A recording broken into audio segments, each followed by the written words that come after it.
हाय दोस्तों, मैं हूं आपका एसके और आज हम बात करेंगे बहुत ही इम्पोर्टेंट टॉपिक। जैसा कि आप देख रहे हो बोर्ड पे, पर्च के बारे में, ब्लो डाउन के बारे में, रिसाइकिल के बारे में एंड एक और टॉपिक है बाईपास।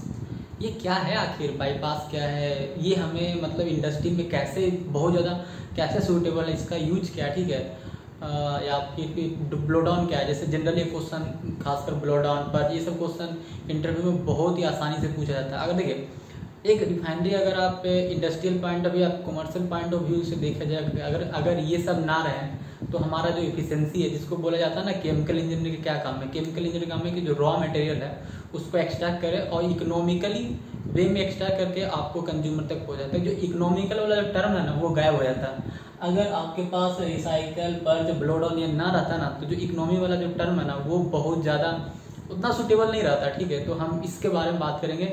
ये इंटरव्यू पॉइंट ऑफ व्यू से बहुत ज़्यादा जरूरी है और खासकर रिटन पॉइंट ऑफ व्यू से बहुत ज़्यादा जरूरी है। अगर आप कहीं भी इंटरव्यू में जाते हैं तो ये मतलब क्वेश्चन हॉट टॉपिक है, ठीक है, कि ये पूछे जा सकते हैं। और क्योंकि मेरे से दोस्त से पूछा गया था तो मैं इसके बारे में बहुत अच्छे से बताऊंगा। सो अगर इस वीडियो पे नए हैं तो please do subscribe for the more information of the chemical engineering. और आपको कोई भी क्वेरी रहता है तो आप मेरे टेलीग्राम चैनल जो है वहाँ पर व्हाट्सएप नंबर दिया, वहाँ से आप बात कर सकते हैं। तो ठीक है, हम लोग मानता हूँ कि हाल ही फिलहाल में इंटरव्यू IOC का इंटरव्यू होने वाला है, सॉरी रिटेन होने वाला है, फिर उसके बाद इंटरव्यू होगा, अभी बार का भी इंटरव्यू होने वाला है। तो हम सब चीज़ का तैयारी कर रहे हैं, धीरे धीरे बता रहे हैं, ठीक है। हम भी अभी ड्यूटी में है तो थोड़ा सा रहता है, थोड़ा टाइम जब से मिलता है तो मैं अपना टाइम यूटिलाइज करता हूँ, दे तो आप लोगों के शायद आप लोग का यूजफुल हो। तो बिना ये सब बातों को देर करते हुए हम चलिए स्टार्ट करते हैं वीडियो को। So let's start. तो देख रहे हो पहले ऊपर में लिखा हो bypass, recycle, perch and blow down. ये चार वर्ड जो है ना मतलब एक केमिकल इंजीनियरिंग, मैकेनिकल इंजीनियरिंग के दिमाग में रहना ही चाहिए। खासकर जो प्रोडक्शन के लिए, प्रोडक्शन इंजीनियर है, जो भी बनेंगे पोस्ट पे जाएंगे उसके लिए तो बहुत ज़्यादा जरूरी है भाई, ठीक है। अब ये चारों आंसर किस लिए किया था, सब लड़ा ये इसके वजह से, conversion, yield, cost and efficiency. ये चार चीज की वजह से ये सब डेवलप किया गया। क्या अगर ना हमको कन्वर्जन का अगर टेंशन नहीं रहता ना तो ये सब जरूरत नहीं पड़ता। यील्ड, कॉस्ट, एफिशिएंसी का अगर टेंशन ना रहता, बोल रहा है तुम, अगर इंडस्ट्री बोलता है या कोई भी बोलता है कि चलो हमें कॉस्ट से कितना कॉस्ट है महंगा रहा चलेगा, एफिशिएंसी कुछ भी दे चलेगा, प्रोडक्शन बनना चाहिए, या बोलेगा कि कन्वर्जन कितना दिन चलना चाहिए, अगर ये सब ऐसे बोलते ना तो ये सब यूजफुल हो जाता, यूजलेस हो जाता। तो हम लोग इसी के बारे में समझ रहे हैं कि आखिर ये चारों पढ़ने का क्या मतलब। ये चारों पढ़ने का मतलब ये है, conversion, yield, cost and efficiency. तो हम इसमें पहले डायग्राम बना चुके हैं तो आपको ज़्यादा टाइम नहीं लगेगा। सो पहले हम डायग्राम में बता देंगे कि बेसिक डिफिनेशन बाईपास आखिर कहते थे, आपको याद नहीं करना पड़ेगा यहाँ पर ही, क्योंकि डायग्राम बनाया हुआ, डायग्राम से आपको एक एज्यूम कर लीजिए ना कि ये आपके पास क्या है, ये आपके पास एक रिएक्टर है। प्रोसेसिंग यूनिट क्या होता है, जहाँ प्रोसेस होता है, प्रोसेस कहाँ कहाँ हो सकता है, रिएक्टर में हो सकता है, या फिर और जो आपका बहुत सारे बॉयलर है या और कॉलम है, ये सब जगह प्रोसेस होता है। तो वो मान लीजिए यहाँ पर, तो ये आपका प्रोसेस यूनिट। तो हम लोग क्या एक लाइन आया था यहाँ पर से, एक फ्रेश फीड है, यहाँ पर फ्रेश फीड डाल दी। फ्रेश फीड डालने के बाद क्या प्रोसेसिंग यूनिट में गया, प्रोसेसिंग यूनिट से ये आपका निकल गया, ये नेट प्रोडक्ट यहाँ निकल गया। तो अगर हम ये सबको भूल जाते हैं तब यहाँ से निकलता है सीधे चला जाता है।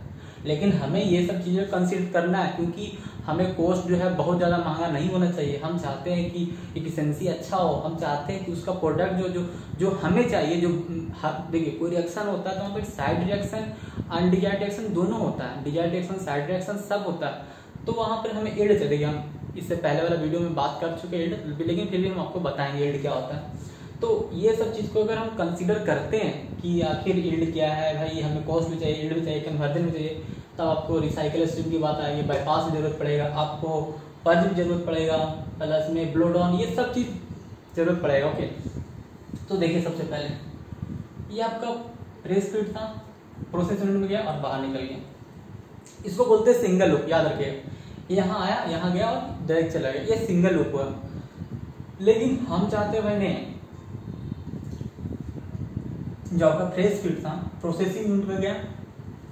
देखिए एक चीज मैं आपको साफ कर देता हूँ, जब कोई भी रिएक्शन होता है ना तो वो कंप्लीट कन्वर्जन नहीं होता है। अगर कोई बोलता है कि 100% कंप्लीट कन्वर्जन होता है तो ये गलत है, सरासर गलत है, ठीक है। कभी भी 100% कन्वर्जन नहीं होता, क्योंकि आज तक कोई आइडियल हुआ ही नहीं है भाई। आज तक कोई आइडियल हुआ ही नहीं है। आपको पॉइंट 99.99999 ऐसे रहेगा, जैसे नहीं बोलता है डिटोल वाला कि जो 100% मतलब 99% कीटाणु को मार देता है, वही वाला हाल है। ठीक, वो भी 100% नहीं बोलते। तो वही बात है कि अगर कोई भी रिएक्शन होता है तो 99% तो बहुत ज़्यादा बोलता है, लेकिन एक्चुअल में आपको 60%, 70%, 80%, 90%, जैसे कि हम एक बात करें, जैसे कि आप लोग देखे होंगे, जैसे रिफाइनरी में आप जहाँ पर PAC यूनिट होता है, जहाँ पर हाइड्रोजन को जनरेशन किया जाता है, तो वहाँ पर हाइड्रोजन जो मैक्सिमम उसका जो क्वालिटी रहता है, मतलब तो उसमें 99% प्योर हाइड्रोजन होता है, 100% नहीं बोलते। तो क्यों, पता ही है कि ठीक है। तो इसीलिए हम लोग देखते हैं। तो सबसे पहले रिसाइकल स्ट्रीम समझेंगे क्या है। तो आपका प्रेस फीड गया, प्रोसेस यूनिट में गया। प्रोसेस यूनिट में गया तो क्या होगा कि हमें जो बनना चाहिए, तो मान लेते हैं हमें सिर्फ और सिर्फ ऑक्सीजन निकालना है और साथ साथ नाइट्रोजन बना गया, तो वो या फिर बहुत सी चीज़ जो है, जो मटेरियल डाले थे वो अनकन्वर्ट रह गया। यहाँ मैं क्या बोल रहा हूँ, कोई भी रिएक्शन 100% नहीं होता है। तो जब 100% नहीं होता है तो कुछ ना कुछ अनकन्वर्टेड मटेरियल रह जाएगा, वो भी आगे चला जाएगा। तो वो भी चला जाएगा तो आगे निकल जाएगा। तो हम चाहते हैं भाई नहीं, अनकन्वर्टेड मटेरियल है ना, क्योंकि कोई भी मटेरियल डाल रहे हैं तो उसका तो कुछ ना कुछ कॉस्ट होगा ना। तो उस कॉस्ट को कम करने के लिए हम लोग यहाँ पर जो अनकन्वर्टेड मटेरियल है उसको निकालते हैं और फिर वापस बैक जो प्रोसेसिंग लाइन है वहाँ पे डाल देते हैं। तो उसको बोलते हैं रिसाइकल। यहाँ गया मतलब एक साइकिल में गया ही था, और जो अनकन्वर्टेड मटेरियल है उसको वापस मेन स्ट्रीम में डाल देते हैं। मेन स्ट्रीम का जो लाइन है तो वो हो जाता है आपका रिसाइकल स्ट्रीम। अगर हम बाईपास स्ट्रीम की बात करें तो क्या होता है कि कुछ चीज़ें, बहुत सी चीज़ें ऐसे चीज़ है कि मान लेते हैं कि हमें, जैसे कि हम एक एग्जांपल लेते हैं। हमारा अभी तत्काल यूनिट में क्या चल रहा है, अभी करंट का सिनारियो में हमारे पास से जो पेट्रोल और डीजल का जो नॉर्म्स हैं वो BS6 है। याद रखिएगा, इसके बारे में बता देता हूँ। BS6 नॉर्म्स, BS6 नॉर्म्स में क्या होता है, आपका जो सल्फर जो कंटेंट है वो मैक्सिमम 10 ppm से ज़्यादा नहीं होना चाहिए। BS6 का नॉर्म है कि 10 ppm से ज़्यादा नहीं होना चाहिए। और आपका BS4 का जो नॉर्म्स था वो 50 ppm, 50 ppm से ज़्यादा नहीं होना चाहिए था। तो हम लोग 10 ppm है कि 10 ppm से ज़्यादा नहीं होना चाहिए। लेकिन हमारा जो यूनिट को डिजाइन जो ऐसा किया हुआ है ना, कि ऐसा डिजाइन किया हुआ ना कि ये जो 10 ppm जो बोल रहा है ना, हमारा जो प्रोडक्ट निकल रहा है ना वो 5 ppm 2 ppm तक निकलने लगा है। 2 ppm तक सल्फर निकलना। लेकिन हम अगर सल्फर करेंगे कम, देखिए सल्फर भी एक तरह से क्या ना, वो फ्लेमेबल कंपोनेंट है। तो जब फ्लेमेबल कंपोनेंट है तो भी तो हमारा इफिशिएंसी को बढ़ाता है ना, इसीलिए ज़्यादा सल्फर हम कम नहीं कर सकते। तो ये सल्फर आपका गया, मतलब 10 ppm तो जरूरी था, लेकिन हमें ये जो प्रोसेसिंग यूनिट हुआ वहाँ पर हमको निकले 5 ppm 4 ppm ऐसा निकलेगा। तो हम चाहते हैं कि जो फ्रेश फीड है उसमें डाल के मतलब ब्लेंडिंग करते, इसी को बोलते हैं ब्लेंडिंग। ये जो निकाल के यहाँ पे डाल दिए तो ये क्या हो गया आपका 8 ppm 9 ppm 10 ppm तक हो गया। तो इस तरह से जो होता है उसको बोलते हैं हम लोग बाईपास, कि कुछ प्रोडक्ट बना लेकिन हम चाहते हैं कि आगे कुछ ज़्यादा प्योर हो गया या फिर कुछ ज़्यादा हो गया, तो वो फ्रेश फ्लूइड उसको डाल दिए कि हमें इतना ही % प्योरिटी चाहिए या हमें इतना ही % ये जो मिक्सिंग। जैसे कि मान लेते हैं एक और दूसरा एग्जाम्पल है, लाइक ये तो एक BS6 का नॉर्म्स में बताया। दूसरा एग्जाम्पल मैं ले लेता हूँ। एक LPG है आपका, LPG है आपको। LPG 2 तरह का होता है, एक LPG होता है डोमेस्टिक LPG, ठीक है, डोमेस्टिक LPG होता है, और एक होता है आपका ऑटो LPG,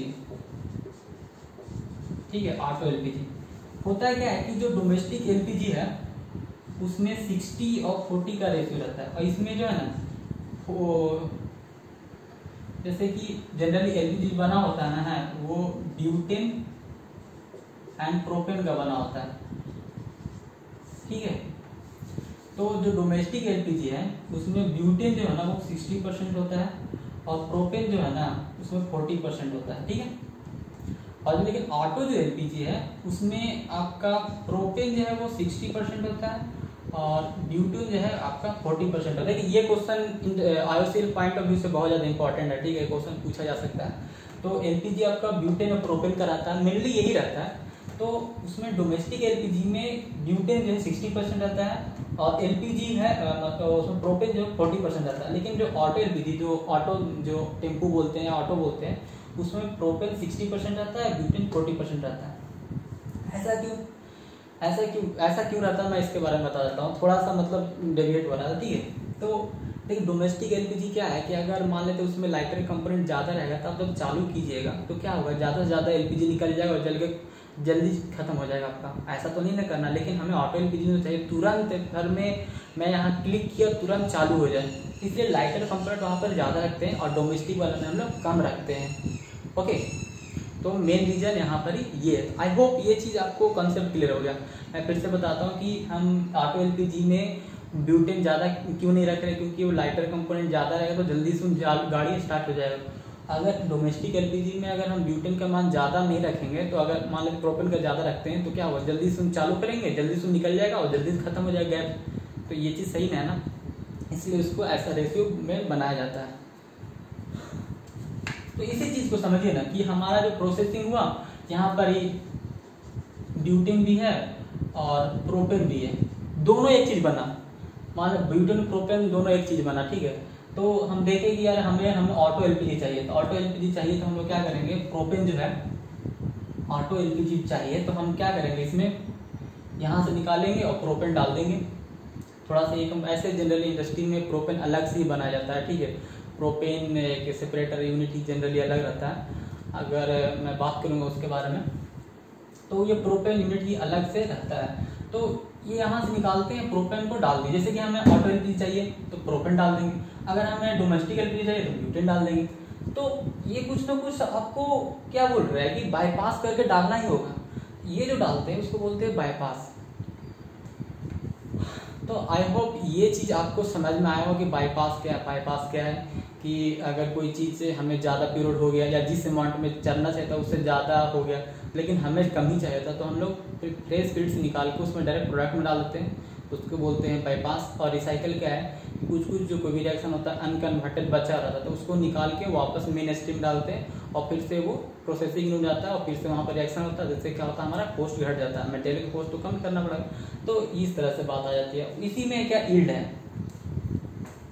तो आई होप ये चीज़ आप समझ में हो गया। अगर कोई दिक्कत होगा तो आप बोर्ड को वीडियो पॉज करके लिख लीजिएगा, क्योंकि जब तक आप लिखिएगा नहीं तब तक आपको समझ में नहीं आया। ओके, यील्ड मैंने एक चीज़ में थोड़ा सा बता देता हूँ। यील्ड क्या है, यील्ड क्या है कि amount of reactant of desired component बटा total amount of reactant converted, ये दोनों का रेशियो को यील्ड बोलते हो।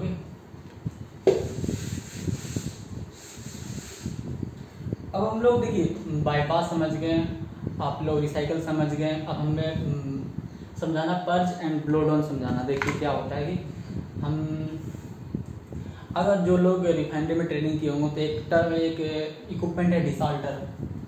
ये ऐसा डिसाल्टर रहता है, ठीक है।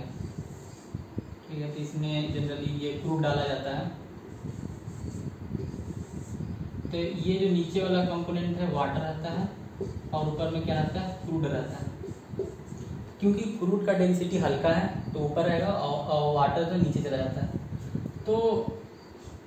तो यहाँ पर से एक लाइन रहता है, 5 को भाग बनाया रहता है ऐसे ऐसे।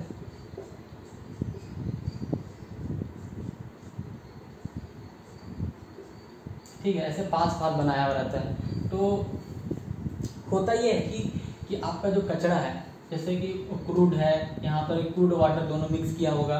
मैं डिसाल्टर में अलग बारे में बताऊंगा, ठीक है। क्रूड है, वाटर है। तो ये जो वाटर जो है निकालते हैं, वाटर के साथ आपका बहुत से जो कचरा होगा, मटेरियल होगा, जो जैसे कि जो साल्टी मटेरियल होगा वो भी रहेगा आपका। तो वो सब मटेरियल को इसको खोल देते हैं, इसको खोल देते हैं, इसको खोलते हैं, इसको खोलते हैं, इसको खोल देते हैं, इसको खोल दो, सबसे खोल कर देखते हैं कि जैसे ही जब लगता है कि अब क्रूड ज़्यादा आने लगा तो बंद कर देते। तो जो शुरू में जो आपका साल्टी मटेरियल है या फिर जो थिक मटेरियल है, जो अनवांटेड मटेरियल है, तो वो जो हम निकाल दिए ना, इसी को बोलते हैं हम लोग ब्लो डाउन। अगर और हम दूसरे टर्म में अगर बात करते हैं, एक एग्जांपल ले लेते, सबसे बेस्ट है कि आपके पास से एक है बॉयलर, सबसे बेस्ट बॉयलर। बॉयलर में क्या होता है, वाटर डालते हैं, डीएम वाटर डालते हैं, मतलब डीएम वाटर डालते हैं, डी मिनरल वाटर डालते हैं। लेकिन हम उसमें मिनरल नहीं है, लेकिन फिर भी जो आपका जो पाइप है उसके थ्रू जो बहुत सा मटेरियल है या बहुत सर्विस टाइम होने के बाद फॉलिंग हो जाता है, तो उसकी वजह से जो है नीचे ना एक थिक लेयर बन जाता है। थिक लेयर मतलब थिक सॉल्यूशन बन जाता है, या फिर अनवांटेड सॉल्यूशन बोलिए, अनवांटेड सॉल्यूशन। तो अनवांटेड सॉल्यूशन जब नीचे बन जाता है तो क्या होता है आपका कि हम तो नीचे ही से हीट दे रहे थे, नीचे ही से हीट दे रहे थे, बॉयल करेगा फिर स्टीम बनेगा। जब ये सब चीज़ें आ जाएगा तो हमें जो रेट है, जो रेट ऑफ हीट ट्रांसफर है, क्योंकि ये सब क्या है तो क्या होगा, रेट ऑफ हीट ट्रांसफर घटा देगा। तो ये सब चीज़ को हम लोग निकालने के लिए जो तरीका यूज करते हैं ना, उसको बोलते हैं ब्लो डाउन। तो ये जो थिक मटेरियल, जो साल्टी मटेरियल, जो अनवांटेड मटेरियल, जो बॉयलर के जो बॉटम बैठ जाता है उसको निकालने का जो तरीका उसको ब्लो डाउन बोलते हैं। या फिर और जहाँ जैसे जो लोग हाइड्रोजन यूनिट में हो गए वहाँ पर एक पता होगा जो स्टीम ड्रम होता है, तो स्टीम ड्रम में क्या होता है, स्टीम रहता है, तो स्टीम ड्रम से नीचे भी कोई चीज़ अनवांटेड मटेरियल होता है उसको निकालने के लिए हम लोग ब्लो डाउन करते हैं। जो unwanted material, thick material, salty material है, ठीक है, तो वो सब चीज़ों को निकालते हैं तो उसको बोलते हैं ब्लो डाउन। ओके, अगर हम बात करें पर्ज, देखिए पर्ज जनरली क्या होता है, यहाँ कहाँ पर यूज करते हैं, मान लेते हैं ये आपका रिएक्टर है, रिएक्टर नहीं फर्नेस। तो जनरली आजकल के तो आजकल जो न्यू फर्नेस आ रहा है ना, तो उसमें हम लोग जनरली RLNG यूज कर रहे हैं, ठीक है, मतलब RLNG जो नेचुरल गैस होता है, रिड्यूस नेचुरल गैस जो भी बोलते हैं, रिड्यूस लिक्विड नेचुरल गैस जो बोलते हैं, वो सब यूज करते हैं। तो उसमें दिक्कत नहीं होता, आपको उसमें पर्च करने की जरूरत नहीं होता। लेकिन जो पुरानी यूनिट है तो वहाँ पर हम लोग VR यूज करते हैं, VR वैक्यूम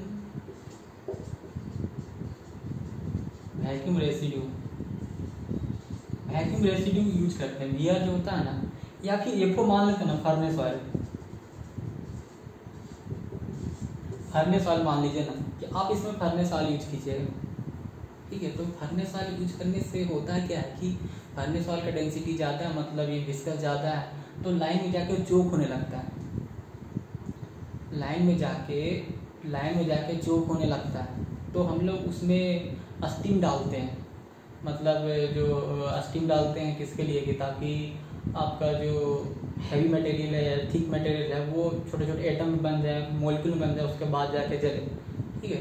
तो लेकिन ये सब करने के बाद भी क्या होता है, एक सर्टेन टाइम के बाद, आप आज कीजिएगा, कल कीजिएगा, बार कीजिएगा, एक सर्टेन टाइम के बाद उस लाइन में क्या होता है कि कुछ ना कुछ अनवांटेड मटेरियल फिर से जमा हो जाता है, अनवांटेड मटेरियल जमा हो जाता है। तो ये सब निकालने की जो विधि है ना, जो हम निकालने के लिए जो तरीका यूज कर रहे हैं, तो उसको बोलते हैं हम लोग पर्ज, कि भाई हम इसको पर्ज कर रहे हैं, ठीक है। मतलब मान लेते हैं कि इसमें भी कोई और चीज़ अनवांटेड मटेरियल आ गया या फिर कोई चीज़ हमें नहीं चाहिए, उसको हटाना है, तो हम लोग उसको पर्ज करते हैं। जनरली आप बहुत मतलब जैसे कि अगर हम डिश में बात करें तो वो अलग चीज़ यूज़ करते हैं, तो पर्ज यहीं पर यूज़ करता है। या फिर जैसे कि मान लेते हैं कि अमोनिया जहाँ बनता है, तो अमोनिया में बनते हैं नाइट्रोजन हाइड्रोजन यूज़ करते हैं, नाइट्रोजन हाइड्रोजन यूज़ करते हैं, तो प्रोडक्ट बनने के बाद कुछ मीथेन जो कंपोनेंट वो भी बन जाता है। तो वो सब लाइन से हम लोग निकालने के लिए उसको पर्ज करते हैं। पर्ज मतलब है कि कोई भी लाइन से अनवांटेड मटेरियल को निकालना है तो उसको हम लोग पर्ज बोलेंगे। तो आई होप इस चीज़ में आपको समझ में आ गया होगा कि क्या है। तो अब देखिए, सोचिए कि अगर ये सब चीज़ें रहेगा तो क्या कभी कन्वर्जन बढ़ेगा, कभी यील्ड बढ़ेगा, नहीं बढ़ेगा। तो इसीलिए देखा जाए तो अगर हम लास्ट में बात करें कि अगर हम रिसाइकिल ना करेंगे तो क्या होगा कि जो आपका कॉस्ट है वो बढ़ जाएगा, या फिर जो अनरिएक्टेड मटेरियल है वो सब चीज़ें जो है वो अब में बढ़ जाता है। तो ये सब चीज़ों को दूर करने के लिए प्लस में और भी तरीका बहुत सा, ठीक है, कि आप उसका कन्वर्जन बढ़ाना है, रिसाइकल करना है, तो ये सब चीज़ें ज़रूरी होता है। और दूसरे वीडियो में हम बात करेंगे रिसाइकल स्ट्रीम का रेशियो या और भी चीज़ इससे रिलेटेड होगा, वो बात करें। सो फिर thank you for watching video, मिलते हैं नेक्स्ट वीडियो में। आई होप आपको कुछ अच्छा लगा हो तो press the thumb by like button for the motivation for making the more video. Okay, thank you for watching video.